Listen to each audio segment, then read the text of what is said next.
वाराणसी चिड़ई गांव स्थानीय विकास खंड सभागार में शुक्रवार को एक राष्ट्र एक चुनाव विषय पर संगोष्ठी आयोजित की गई। कार्यक्रम में बतौर मुख्य अतिथि उत्तर प्रदेश सरकार के कैबिनेट मंत्री अनिल राजभर ने भाग लिया। उन्होंने कहा कि प्रधानमंत्री नरेंद्र मोदी द्वारा लिए गए एक राष्ट्र एक राशन कार्ड और एक राष्ट्र चुनाव जैसे संकल्प देश के समग्र विकास के लिए अत्यंत आवश्यक है।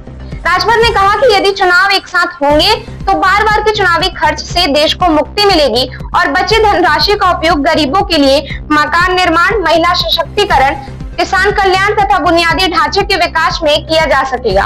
उन्होंने यह भी कहा कि प्रधानमंत्री नरेंद्र मोदी ने चुनावी घोषणा पत्र को संकल्प पत्र में बदलकर ऐतिहासिक कार्य किए हैं, जिनमें अनुच्छेद 370 की समाप्ति, 3 तलाक कानून, राम मंदिर निर्माण, वक्फ बोर्ड में सुधार जैसी पहले भी शामिल है।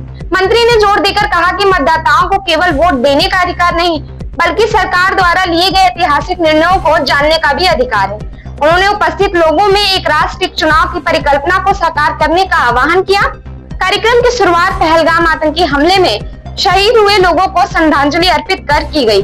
सभी उपस्थित जनों ने 2 मिनट का मौन रखकर शहीदों को नमन किया।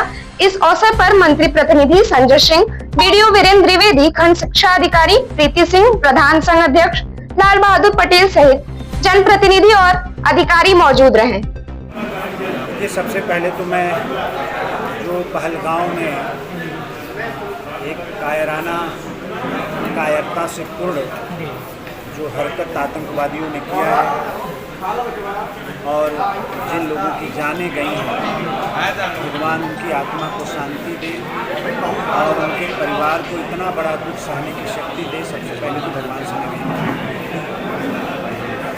देखिए, 1 नेशन 1 इलेक्शन, एक देश एक चुनाव, ये समय की मांग है।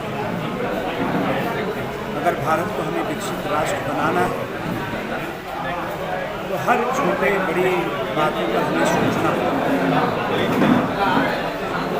जब 5 साल में एक बार चुनाव होगा तो कितना पैसा बचेगा, कितना धन बचेगा, इसकी कल्पना हम सब लोग कर सकते हैं।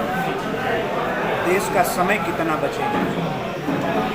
जब देश में राजनीतिक स्थिरता आती है वो विकास कैसे गति पकड़ता है, ये पिछले 10 वर्ष में आपने दिल्ली की सरकार ने जो काम किया है और पिछले 8 वर्ष में जो उत्तर प्रदेश की सरकार ने काम किया है आपने देखा है। राजनीतिक स्थिरता के लिए भी 1 नेशन 1 इलेक्शन जरूरी है। देश का पैसा बचे इसके लिए 1 नेशन 1 इलेक्शन जरूरी है।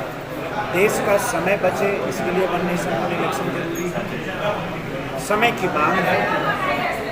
हम सब लोग प्रधानमंत्री मोदी जी से हम लोग प्रार्थना करते हैं कि इस व्यवस्था को जल्दी से जल्दी हमें लागू करना चाहिए। अभी आपने पहलगाम के जो शहीद हुए हैं उन लोगों के लिए आपने प्रार्थना किया है, लेकिन पहलगाम को ही लेकर के पाकिस्तानी मीडिया में इस समय ये चल रहा है कि हमें डरने की ज़रूरत नहीं है, क्योंकि जो भारत की कुछ पार्टियां हैं, जैसे उन्होंने क्लियरली नाम लिया है ममता बनर्जी का और अरुंधति राय का, उसके अलावा कांग्रेस पार्टी का और कम्युनिस्ट का, तो वो हमारे साथ है, हमें डरने की ज़रूरत नहीं है। तो क्या आपको लगता है कि इस समय ये पार्टियां सब ये लोग साथ देंगे कि नहीं?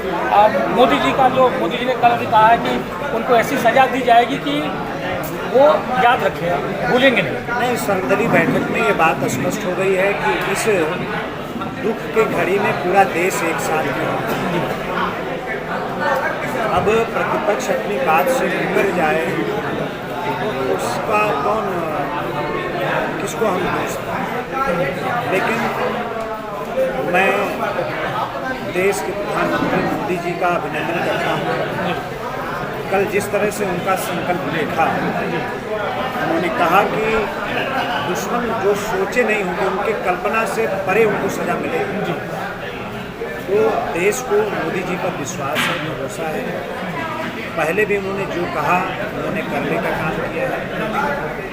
हम सब लोगों को उस समय का इंतजार है जब पाकिस्तान को पानी पिलाकर, और मैं जो सिंधु नदी पर जो फैसला भारत सरकार ने लिया, मैं उसका बहुत अभिनंदन करना चाहता हूँ।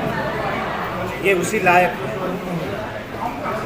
समय आ गया है कि पाकिस्तान को उसकी औकात बताई जाए।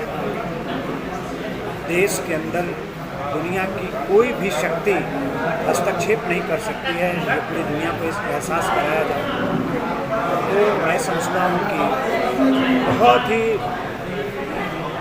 बेहतर और बहुत मजबूती के साथ इस घटना के सापेक्ष में मोदी जी की सरकार ने फैसले लिए हैं और जैसा उन्होंने कहा है, निश्चित तौर पर पाकिस्तान की पीढ़ियां भी मुझे लगता है जो कार्रवाई होने जा रही है उसको भूल नहीं पाएंगी। धन्यवाद।